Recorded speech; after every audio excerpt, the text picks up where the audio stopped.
Hello everyone. आज हम लोग मेमोरी, रिटेंशन और फॉरगेटिंग के बारे में बात करेंगे। इसके अंतर्गत मुख्य रूप से हम ये जानने की कोशिश करेंगे कि रिटेंशन क्या है, उसका क्या अर्थ है या क्या परिभाषा है, वो कॉन्सेप्ट जो है रिटेंशन का वो कहाँ से आया है, उसका फॉरगेटिंग से क्या संबंध है और कौन कौन से ऐसे रिसर्चेज हैं जो रिटेंशन में किए गए हैं। रिटेंशन का तात्पर्य व्यक्ति की उस क्षमता से है जो उसके अनुभवों को रिकॉल या रिटेन करने में सहायता प्रदान करता है। ये ऐसे एक्सपीरियंसेस होते हैं जो किसी भी रिकॉग्निशन से संबंधित मानसिक प्रक्रियाओं से उत्पन्न होते हैं। हम ये भी कह सकते हैं कि रिटेंशन वो क्षमता होती है जो विभिन्न प्रकार की सूचनाओं को अपने अंदर धारण करने की क्षमता है किसी भी व्यक्ति की, और जब उसकी आवश्यकता पड़े भविष्य में तो व्यक्ति उसे अब उपयोग में ला सकता है। जब भी किसी इंफॉर्मेशन या सूचना की हमें आवश्यकता होती है तो समय के साथ वो हमारे अंदर स्टोर्ड रहता है हमारी मेमोरी में, और उससे हम जब सिमिलर कॉन्टेक्स्ट में उसी संदर्भ में कोई बात होती है तो हम उस इंफॉर्मेशन को उसका उपयोग कर सकते हैं।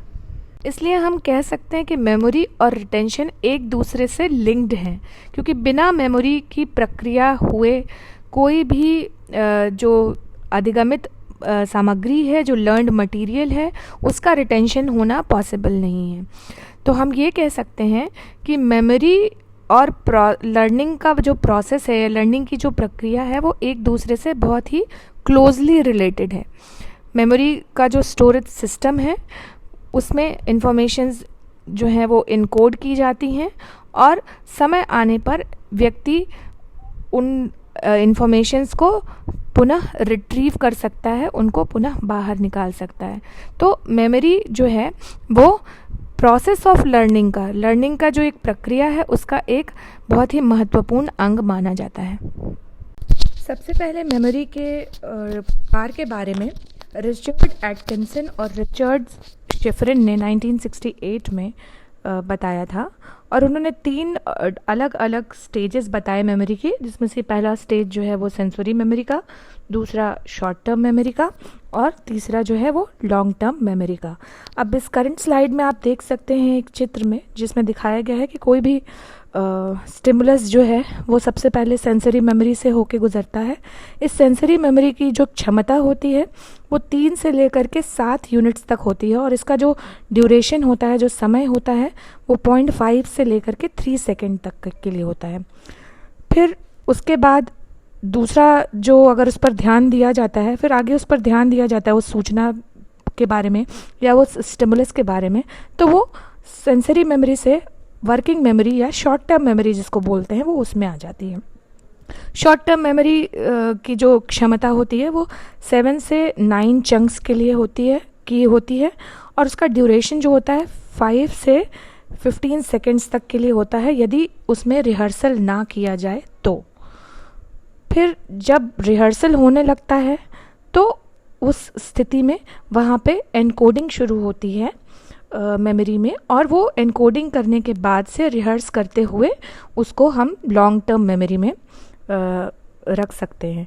फिर लॉन्ग टर्म मेमोरी की जो क्षमता होती है वो अनिश्चित होती है, और वो बहुत लंबे समय तक रह सकती है, सालों तक रह सकती है, और उसका जो ड्यूरेशन होता है वो लगभग स्थायी होता है या परमानेंट होता है। इसी तरह से हम ये देख सकते हैं कि ये जो पिंक एरोज बने हैं, जो तीर बने हुए हैं, वो नीचे की तरफ दर्शा रहे हैं और उस पर लिखा है फॉरगॉटन। इसका मतलब कि अगर यदि स्टिमुलस जो है वो सेंसरी मेमोरी के स्तर पर, स्टेज पर आ करके उसका अगर कोई इस पर ध्यान ना दिया जाए, उसका रिहर्सल ना किया जाए, तो उसका विस्मरण हो जाता है। यही दशा ठीक वर्किंग मेमोरी या शॉर्ट टर्म मेमोरी के साथ भी होती है कि यदि उसका बार बार रिहर्सल ना किया जाए तो 15 सेकंड के बाद वो जो है विलुप्त हो जाती है या भूल जाते हैं लोग उसको। तो यदि उसका रिहर्सल बार बार होता रहेगा तभी वो सूचना जो है या वो स्टिमुलस से संबंधित जितने भी तरीके के इन्फॉर्मेशंस हैं वो लॉन्ग टर्म मेमोरी में जाएंगे, और लॉन्ग टर्म मेमोरी में फिर वो स्थायी रूप से रह सकते हैं, और उसके बाद जब भी उनके आवश्यकता होती है व्यक्ति उसे लॉन्ग टर्म मेमोरी से रिट्रीव कर लेता है। इसी को हम इस करंट स्लाइड के माध्यम से एक बार और अच्छी तरीके से समझने की कोशिश करेंगे कि कोई भी उद्दीपक जो है वो हमारे सेंसरी ऑर्गन्स, जो हमारे संवेदी ऑर्गन्स होते हैं, यानी कि जैसे कि आँख, टच, कान, जो 5 हमारे सेंसरी ऑर्गन्स हैं, उससे होकर गुजरते हैं और फिर वो सेंसरी मेमोरी में आते हैं, जहाँ वो 1 सेकंड के लिए रहते हैं। और उसके बाद हम उस पर अगर ध्यान देते हैं तो वो शॉर्ट टर्म मेमोरी में आ जाता है, जो 1 मिनट से कम समय के लिए रहता है। अगर सेंसरी मेमोरी में हम ध्यान नहीं देते तो वो वहाँ से उसकी फॉरगेटिंग या विस्मरण हो जाता है। फिर शॉर्ट टर्म मेमोरी में आने के बाद यदि हम उसको बार बार रिपीट ना करें, उसका रिहर्सल ना करें, तो वो वहाँ से उसका विस्मरण हो जाता है। लेकिन यदि हम उसका रेपिटेशन बार बार करते रहें, रिहर्सल बार बार करते रहें, तो उसका एनकोडिंग होती है और एनकोडिंग होने के बाद से वो लॉन्ग टर्म मेमोरी में चली आती है, जहाँ पर वो दिन, महीने और कई सालों तक और यहाँ तक कि लास्ट तक रह सकती है। लर्निंग तथा रिटेंशन में लॉन्ग टर्म मेमोरी का बहुत ही बड़ा हाथ होता है और उसके 2 कैटेगरीज, जिनको हम प्रोसीजरल और डिक्लेरेटिव कहते हैं, उनका हाथ होता है। स्लाइड में हम लॉन्ग टर्म मेमोरी को कुछ और अच्छे तरीके से जानने की कोशिश करेंगे। तो इसमें जैसा कि चित्र में आप देख रहे हैं कि लॉन्ग टर्म मेमोरी में के 2 पार्ट होते हैं। पहला जो होता है जिसको बोलते हैं एक्सप्लिसिट मेमोरी और दूसरा होता है इम्प्लिसिट मेमोरी। इसको एक्सप्लिसिट मेमोरी को कॉन्शियस मेमोरी भी कहते हैं और इम्प्लिसिट को अनकॉन्शियस। अब एक्सप्लिसिट मेमोरी को डिक्लेरेटिव, उसके अंदर मेमोरी होती है जिसके अंतर्गत तथ्य, घटनाएं, ये सारी चीज़ें जो हैं वो सेव होती हैं। और दूसरा होता है जिसको हम बोलते हैं प्रोसीजरल मेमोरी। इसमें स्किल्स, किसी तरीके के कौशल या कोई टास्क होता है।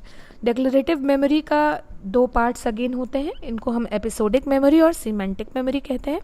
एपिसोडिक मेमोरी में हमारे एक्सपीरियंसेस और इवेंट्स जो है वो सेव रहते हैं और सिमेंटिक मेमोरी में हमारा फैक्ट्स और कॉन्सेप्ट्स। जब हम सूचनाओं का बार बार रिहर्सल नहीं करते हैं तो उनका विस्मरण हो जाता है। हमने पहले की स्लाइड्स में बात देखी, चित्रों के माध्यम से भी मैंने आप लोगों को बताने की कोशिश की कि किस तरीके से विस्मरण होना शुरू होता है। तो विस्मरण के लिए 2 थियरीज बेसिकली बताई जाती हैं। पहला होता है जिसको हम बोलते हैं डीके थियरी और दूसरा होता है इंटरफेरेंस थियरी। डीके थियरी में ये होता है कि धीरे धीरे समय बीतने के साथ साथ हमारे जो स्मृति में जो मेमोरी ट्रेसेस बनते हैं, जो स्मृति चिन्ह बने होते हैं, वो समय के साथ धीरे धीरे धूमिल होते चले जाते हैं और उसके धूमिल होने की वजह से ही हमारा विस्मरण होता है, ऐसा कि डीके थियरी बोलती है। जो इंटरफेरेंस थियरी है वो ये कहती है कि जब नई इन्फॉर्मेशंस पुरानी इन्फॉर्मेशन के साथ, कोई नई सूचना उपस्थित हो रही है, वो पुरानी सूचना के साथ में इंटरफेयर करती है, उसमें हस्तक्षेप करती है, तो उसमें उसकी वजह से विस्मरण होना शुरू होता है। अब ये इंटरफेरेंस या जो हस्तक्षेप होता है वो मुख्यतः 2 तरीके का होता है। एक को हम बोलते हैं रेट्रोएक्टिव और दूसरा होता है प्रोएक्टिव। रेट्रोएक्टिव में नई सूचनाएं पुरानी सूचनाओं के साथ में इंटरफेयर करती हैं, जिसकी वजह से जो है विस्मरण होता है। प्रोएक्टिव में जो पुरानी सूचनाएं होती हैं वो नई सूचना के आने पर अवरोध उत्पन्न होता है उनके अंदर, तो हम उसको प्रोएक्टिव बोलते हैं। विस्मरण ना हो और व्यक्ति जो है वो अपनी सूचनाओं को रिटेन कर पाए, उसके क्या तरीके होते हैं उसको जानने की आवश्यकता है। तो हम जितना भी, पहला जो तरीका है वो है रेपिटेशन, यानी कि हम जितना भी रेपिटेशन करेंगे किसी इन्फॉर्मेशन का, बार बार जितना पुनरावृत्ति होगी उतना ही अच्छे तरीके से हम उसको रिटेन कर पाएंगे। फिर यदि हम उस नई इन्फॉर्मेशन को किसी पुरानी सूचना के साथ में कनेक्ट करें, उनको एसोसिएट करके याद रखने की कोशिश करें, तो हम रिटेन कर पाते हैं। और दूसरा, यदि कोई सूचना है वो बहुत बड़ी सूचना है, उनको छोटी छोटी सूचनाओं के चंक्स के रूप में यदि हम विभाजित कर दें और उसको उस तरीके से याद करने की कोशिश करें, तो हम उसको रिटेन कर पाएंगे। रिटेन करना जो है वो एक तरीके से हम मेमोरी का ही या स्मृति का ही पर्याय के रूप में देख सकते हैं। जो चीज़ हमें विस्मृत हो जाती है उसके बाद जो बच जाती है, दैट इज़ कॉल्ड रिटेंशन।